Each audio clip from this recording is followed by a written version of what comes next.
Hello दोस्तों, मैं शिवम सिंह आपका वी विल इंस्टीट्यूट पर बहुत बहुत स्वागत करता हूं। आज हम जो है दो चीज़ों के बारे में बात करने के लिए आए हैं। पहला यूपी कांस्टेबल और दूसरा यूपी SSSC-1 दरोगा या फॉरेस्ट एसआई जिसे आप कह सकते हैं। ये दोनों भर्तियां जो हैं दोस्तों वो बहुत जल्दी निकलने वाली हैं। आप जानते हैं कि इनके बारे में बहुत जल्दी जो है प्रक्रिया शुरू भी हो गई है और इनके जो टेंडर्स वगैरह हैं या जो भी चीज़ें हैं वो अथॉरिटी के पास जाने लगे हैं। तो इनके बारे में हम थोड़ा थोड़ा जान लेते हैं कि क्या क्या चीज़ें हैं। कि इसके बारे में यूपी कांस्टेबल के बारे में पहले हम जानेंगे कि इसके बारे में जो है एज काउंट क्या रहेगा, मतलब कब से एज काउंट होगी या कब से नहीं होगी। बहुत से लोगों का कहना ये है कि 2021 में जो है जुलाई के आसपास तक का जो टेंडर जो है डला था तो उसके हिसाब से एज काउंट होगी, लेकिन ऐसा नहीं है। दूसरा, एज रिलैक्सेशन कितनी जो है एज में आपको छूट मिलेगी या नहीं मिलेगी या कितनी मिलेगी उसके बारे में जानेंगे। और तीसरा है कि जो छूट है वो 2 से 3 साल की मिलेगी या नहीं मिलेगी, इसके बारे में हम प्रॉपर जानकारी जो है पता करेंगे। सबसे पहले तो एज काउंट। तो आपको मैं बता दूं कि यूपी कांस्टेबल में जो एज काउंट होगा या किसी भी भर्ती में जो एज काउंट होता है वो ऐसा नहीं है कि बहुत पहले से शुरू हो जाए। वो हमेशा जब भी भर्ती निकलेगी तो वो ज़्यादातर 1 जुलाई के आसपास का टाइम जो है रखते हैं। यानी कि 1 जुलाई को आपकी एज जितनी हो रही होगी, जैसे मान के चलो 2022 में जो भर्ती जो है निकलेगी तो उसकी 1 जुलाई को 2022 की 1 जुलाई को जो आपकी एज हो रही होगी वही मान्य की जाएगी। ऐसा नहीं है कि 2021 में मान्य कर दें या 2020 में मान्य कर दें, ऐसा नहीं कर सकते। और आप जानते हैं कि भर्ती प्रक्रिया जो है तेज हो रही है और इस यूपी कांस्टेबल की जो भर्ती है वो शायद सितंबर यानी कि इसी महीने, आज 5 सितंबर है, तो इसी महीने के आखिर तक आपको देखने को मिल सकती है। यानी कि सितंबर के लास्ट वीक में आपको शायद, जहां तक है, इसका नोटिफिकेशन देखने को मिल जाएगा। तो अपनी तैयारी को प्रॉपर रखें, तैयारी करते रहें। दूसरी बात, एज रिलैक्सेशन। आप जानते हैं कि लास्ट जो है भर्ती निकली थी 2018 में, शायद 49,568 शायद निकली थी 2018 में।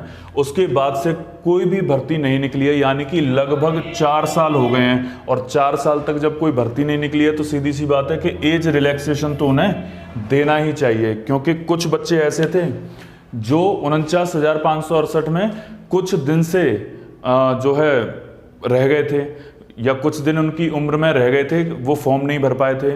और अब वही बच्चे जो हैं 4 साल बाद ओवर एज हो गए हैं। तो एज रिलैक्सेशन तो उनको मिलना चाहिए और जहां तक है शायद मिलेगा भी, क्योंकि एज रिलैक्सेशन से संबंधित अभी क्या, कल ही 4 सितंबर को, 4 सितंबर को शायद एक ट्विटर अभियान हुआ है एज रिलैक्सेशन से संबंधित। एज रिलैक्सेशन से संबंधित एक ट्विटर अभियान भी शायद हुआ था, मुझे पक्का नहीं पता है, लेकिन शायद हुआ है ना। तो ये जो आवाज़ है जब वहाँ तक जाएगी, बोर्ड तक जाएगी, आयोग तक जाएगी, तो सीधी सी बात है कि आपको थोड़ा बहुत एज रिलैक्सेशन तो वो दे ही देंगे। 2-3 साल का नहीं तो 2 साल का मिनिमम देना चाहिए और शायद देंगे भी।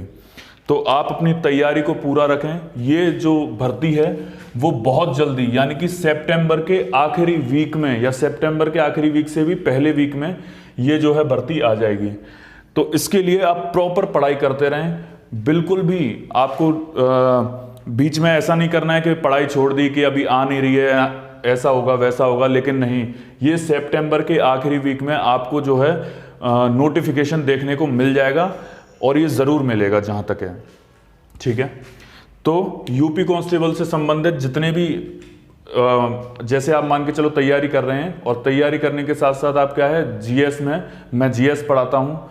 पॉलिटी अगर आप करना चाहते हैं तो पॉलिटी की अभी वीडियोस भी रेगुलर डाल रहे हैं। और दूसरी बात ये, जिन लोगों ने पॉलिटी पढ़ रखी है वो लोग अगर आते हैं तो उनके लिए एक सीरीज़ हम शुरू करने जा रहे हैं, जिसमें टॉपिक वाइज टॉपिक जो है क्वेश्चन्स आपको दिए जाएंगे हर टॉपिक से। जैसे मान के चलो पॉलिटी जो शुरू होती है वो प्रस्तावना से, यानी कि प्रीएम्बल से शुरू होती है। प्रीएम्बल, फिर भाग 1, 2, ऐसे करके हर भाग से एक वीडियो आपको दी जाएगी जिसमें कि 15 से 20 सवाल या 25 सवाल उससे संबंधित जितने भी इंपॉर्टेंट सवाल हैं जो प्रीवियस ईयर्स में आ चुके हैं या जो आने की संभावना है, वो सारे के सारे आपको इस सीरीज में दिए जाएंगे। तो आप जल्दी से जल्दी ये ज्वाइन कर सकते हैं और बहुत जल्दी ये आपको मिलना शुरू हो जाएगा। ठीक है, ये तो रही यूपी कांस्टेबल की बात। दूसरे आ जाते हैं यूपी SSSC 1 दरोगा, जो कि फॉरेस्ट एसआई जिसे आप बोलते हैं। अब जितने भी 1 दरोगा की या फॉरेस्ट गार्ड की भर्ती निकलती हैं, आप जानते हैं कि यूपी SSSC के थ्रू निकलती हैं। पहले अलग से निकला करती थी, लेकिन अब यूपी SSSC ही इसका एग्जाम जो है करवाता है। यूपी SSSC ने आई थिंक आपको पता होगा कि 2021 में शायद इसका एग्जाम हुआ था फॉरेस्ट गार्ड का। 2021 में फॉरेस्ट गार्ड का एग्जाम हुआ था, वो भी यूपी SSSC के थ्रू ही लिया गया था। तो अब जितने भी एग्जाम होंगे, चाहे वो फॉरेस्ट गार्ड का हो, फॉरेस्ट एसआई का हो, 1 दरोगा का हो, तो वो कौन लेगा? यूपी SSSC ही उसका एग्जाम कराएगी। तो ये चीज आप देख लें। और ये जो यूपी SSSC एग्जाम कराएगी, वो कराएगी मेरे ख्याल से पेट के आधार पर, यानी कि पेट का जो स्कोर है उसके आधार पर ही ये जो है भर्ती करवाएगी। तो पेट का एग्जाम जिन लोगों ने 2021 का दिया है, 2021 का पेट का एग्जाम जिन्होंने दिया है, वो लोग इसके लिए एलिजिबल होंगे। ठीक है, यूपी SSSC 1 दरोगा का जो नोटिफिकेशन है बच्चे, वो भी आपको सितंबर लास्ट वीक तक आपको देखने को मिल जाएगा। इस 1 दरोगा का जो नोटिफिकेशन है वो सितंबर लास्ट वीक तक आपको हर हालत में जहां तक है मिल जाना चाहिए, क्योंकि कुछ सूत्रों से ऐसे ही पता चला है कि सितंबर लास्ट वीक तक जहां तक है ये नोटिफिकेशन जो है आउट कर देगा। बोर्ड है या आयोग है, वो नोटिफिकेशन आउट कर देगा। ठीक है, अप्लाई कब से? तो आप जानते हैं कि जब नोटिफिकेशन सितंबर लास्ट वीक में आ जाएगा, तो ज़्यादा से ज़्यादा हो सकता है या तो तभी से शुरू कर दें, या फिर हो सकता है उसके एक आध हफ्ते बाद जो है नोटिफिकेशन जब आएगा तो आप अप्लाई करना शुरू कर दोगे या फॉर्म भरना शुरू हो जाएगा। जब सितंबर लास्ट वीक में आएगा तो ज़्यादा से ज़्यादा 2-4 दिन मान लो या 5 दिन मान लो, या फिर हो सकता है अक्टूबर के फर्स्ट वीक में आप जो है अप्लाई करना शुरू कर दोगे। आपके लिए आप एलिजिबल हो अप्लाई करने के लिए। ठीक है, उसके बाद बात कर लेते हैं कि यूपी SSSC 1 दरोगा में योग्यताएं क्या होती हैं, यानी कि उसकी एलिजिबिलिटीज क्या क्या होती हैं, कौन कौन इसको जो है भर सकता है फॉर्म को, नहीं भर सकता है। ठीक है, तो सबसे पहले तो एज। ठीक है, सबसे पहले कौन सी चीज है? एज जो है मिनिमम 21 और मैक्सिमम 40, जो कि अगर नोटिफिकेशन सितंबर लास्ट वीक में आता है तो 1 जुलाई 2022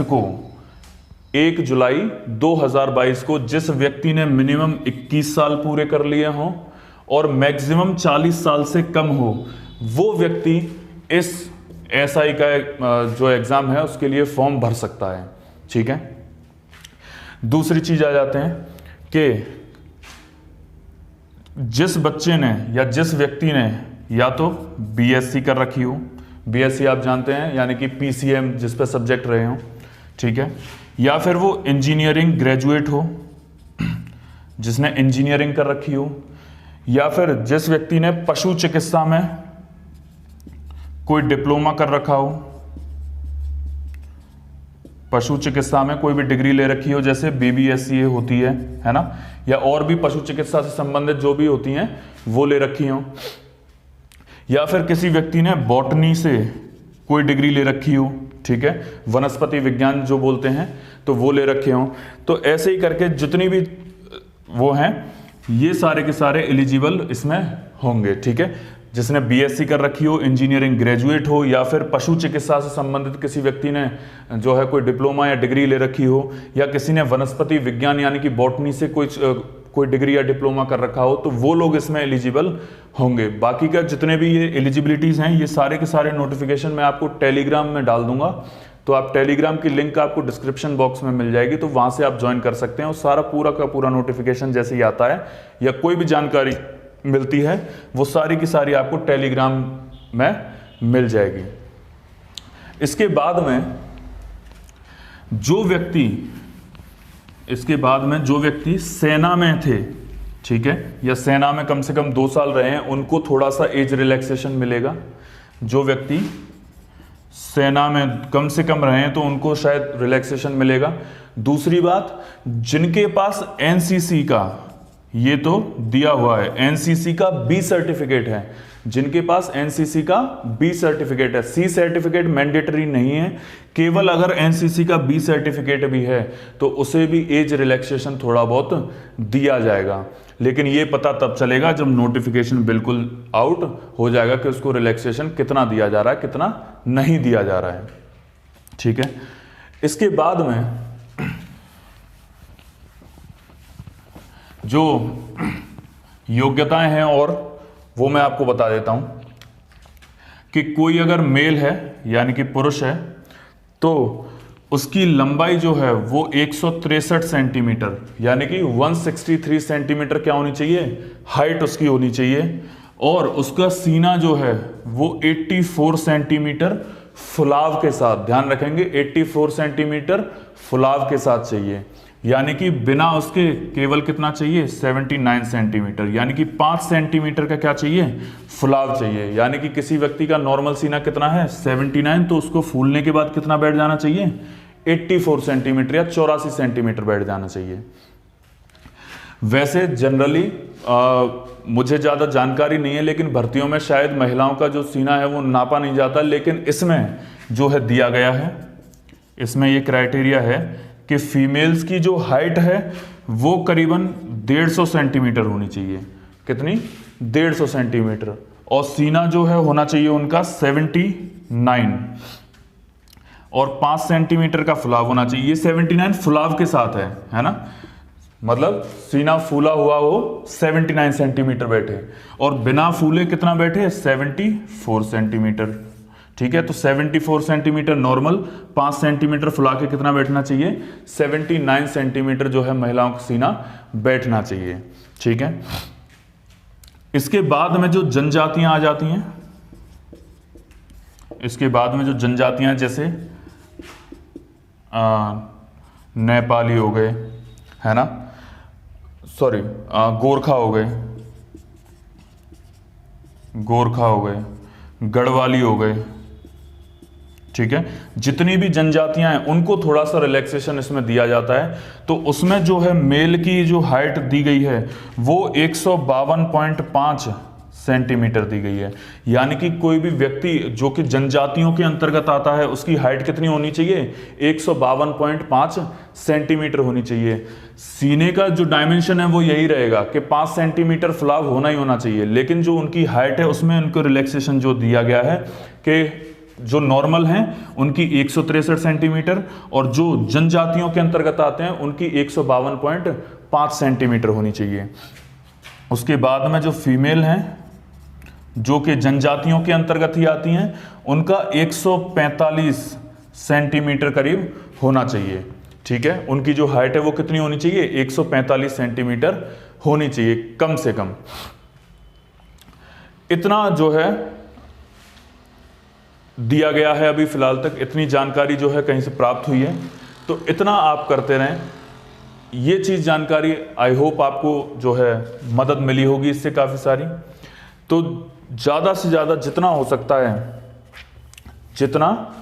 है उतना पढ़ते रहिए, ज़्यादा से ज़्यादा मॉक टेस्ट लगाइए, प्रैक्टिस सेट करिए, और इन दोनों से संबंधित जितने भी प्रीवियस ईयर क्वेश्चंस हैं, जितनी भी चीज़ें हैं वो सारे के सारे जीएस से संबंधित या पॉलिटी से संबंधित आपको बहुत जल्दी जो सीरीज़ हम शुरू कर रहे हैं और उसमें सारे के सारे क्वेश्चन टॉपिक वाइज आपको मिलेंगे। यानी कि पहले मान के चलो कि हम राष्ट्रपति अगर पढ़ना है तो राष्ट्रपति के जितने भी क्वेश्चंस हैं जो प्रीवियस ईयर्स में आ चुके हैं या आगे आने वाले हैं, आने की संभावना है, वो सारे के सारे आपको इस सीरीज़ के द्वारा दे दिए जाएंगे।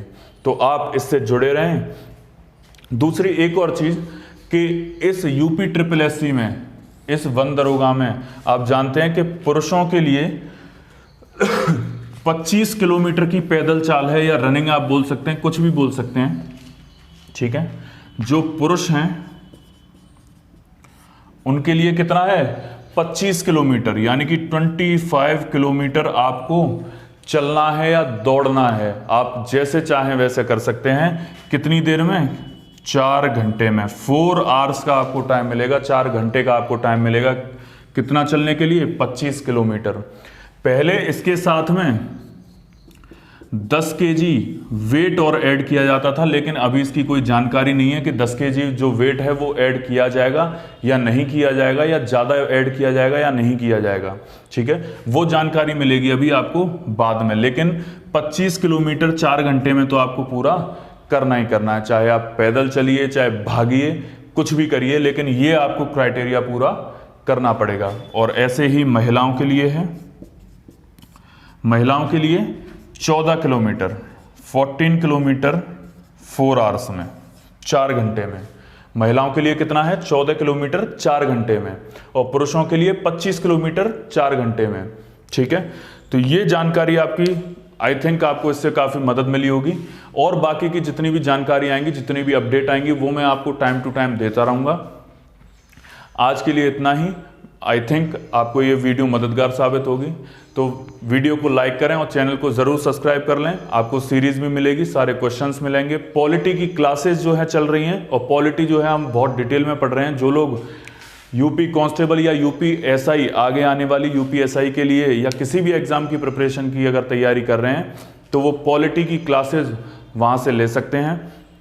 आपको डिटेल में सारी चीज़ें कराई जा रही हैं। आज के लिए केवल इतना ही। धन्यवाद। वीडियो को लाइक करें, शेयर करें और सब्सक्राइब जरूर करें चैनल को।